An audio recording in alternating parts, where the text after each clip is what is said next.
A gente continua agora no nosso bate-papo super esperto com o contador Raimundo Falcão, que nos explica e tira todas as dúvidas agora sobre a declaração do imposto de renda. Eu olho para Raimundo, eu já vejo a cara do leão. Raimundo, é sempre aquela pegadinha, aquela rotina, né? Aquele período de frisson, de muitos detalhes, de muito cuidado, de muito critério. Na hora de declarar imposto de renda não é brincadeira, né? Perfeito, David. Eu digo, volto a repetir o que eu já tinha comentado com você anteriormente, num programa anterior, o ano passado, por essa mesma época, que 1º de março, 1º de março, hoje, até o dia 29 de abril, nós vamos ter que prestar contas à Receita Federal de tudo o que aconteceu entre 1º de janeiro a 31 de dezembro do ano passado, de 2010. Então, significa que hoje, que nesse período, a Receita Federal espera que a gente diga para ela o que ela já sabe. Eu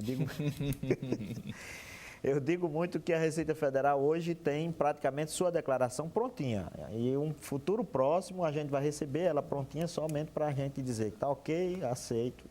Então, houve uma mudança em relação aos anos anteriores. A grande novidade desse ano é a questão de não existir mais papel. A Receita Federal, esse ano, disse que não aceita mais formulário em papel. Receita ambiental. Pronto. Papel, nem pensar. Aí você diz, mas eu não tenho computador. Ela disse, não tem problema, vá à unidade da Receita Federal que eu tenho um computador para você. Não tenho internet, não tem problema. Esse ano ela vai recepcionar as declarações via Banco do Brasil e Caixa Econômica, que também é uma novidade. Então, papel, que antigamente você tinha que comprar o papel, o formulário, esse ano não é mais permitido. A partir desse ano, tudo meio eletrônico, via internet. 1.500 alguma coisa para ser isento? Não, a declaração existe, as pessoas que estão obrigadas, dentre as obrigatoriedades, você tem uma série de detalhes. Entre eles, as pessoas que receberam rendimentos iguais ou superiores a R$24 mil, 24.500 e alguma coisa. Os 1.500, aliás, quem não entregar a declaração é punido com a multa de R$165. E também, mesmo que você não tenha recebido, não esteja obrigado com relação ao recebimento, é interessante que dentro do seu programa aqui, Destaque Imobiliário, a gente chamar a atenção para aquelas pessoas que venderam imóveis residenciais e fizeram uma opção por adquirir um outro imóvel residencial num prazo de 180 dias. Essas pessoas, por esse motivo, já estão obrigadas a declarar. Estão isentos também do imposto, né? Estão isentos de imposto, pronto. É importante essa sua pergunta. Imóvel residencial. Residencial, venda de residencial para... o produto da venda desse imóvel tem que ser aplicado em outro imóvel residencial no país. Mas mesmo ele tendo mais de um imóvel, ele vai estar isento? Mesmo que tenha mais de um imóvel, ele vai estar isento. Desde que ele, em 180 dias, da data da assinatura da compra e venda, do contrato de compra e venda, ele coloque o produto da venda desse imóvel em outro imóvel residencial. Interessante que nos cartórios lá sai toda a informação para a Receita, sai tudo já é processado, né? Então, não tem como fugir de informar uma transação imobiliária, né? Perfeito. O nome dessa declaração é uma obrigação acessória, chama-se DOI, né? DOI em tudo, né? DOI, é um nome sugestivo, Declaração de Operação Imobiliária.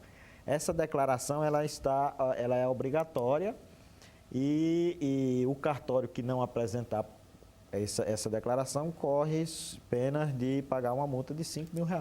E também, a DIMOB também. Existe a DIMOB, que são as prestadoras de serviços imobiliários, que elas têm obrigação também, apesar de ser uma obrigação acessória, né? Apesar de ser acessória. Mas ela também coincide as informações, Receita, construtora, imobiliária. Então, vamos supor que você comprou um lote pagando R$200 por mês, pagou 12 meses, então pagou 2.500, né? Isso. 2.400, na verdade. Esse 2.400 que você pagou, embora o seu lote foi comprado por 10 mil, vai ser declarado 2.400. Exatamente. E é bom que se declare ano a ano, né, Raimundo? Todo ano. Para não declarar no total, no final. É bom que você venha crescendo. O correto é você declarar Na verdade é assim, esse período é uma declaração, essa declaração que nós temos que entregar agora é uma declaração chamada de ajuste. Por que de ajuste? Porque você vai informar a Receita Federal o que aconteceu já. É um ajuste do que realmente aconteceu. Aconteceu do dia 1º ao dia 31 de janeiro a dezembro.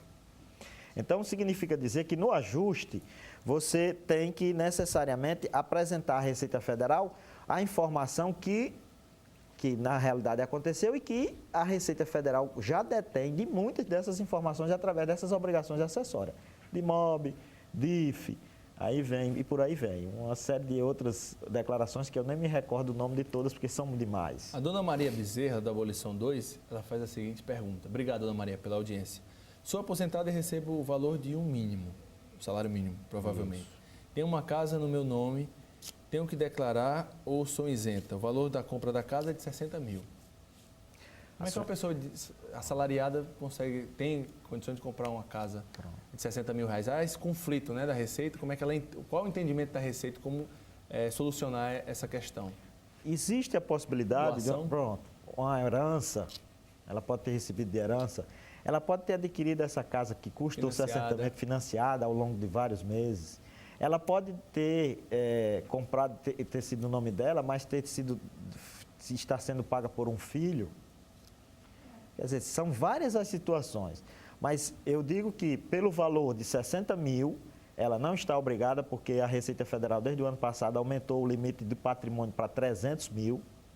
Então, até 300 mil ela não está obrigada. E com relação ao valor do salário mínimo, aí ela também não se aplica na obrigatoriedade.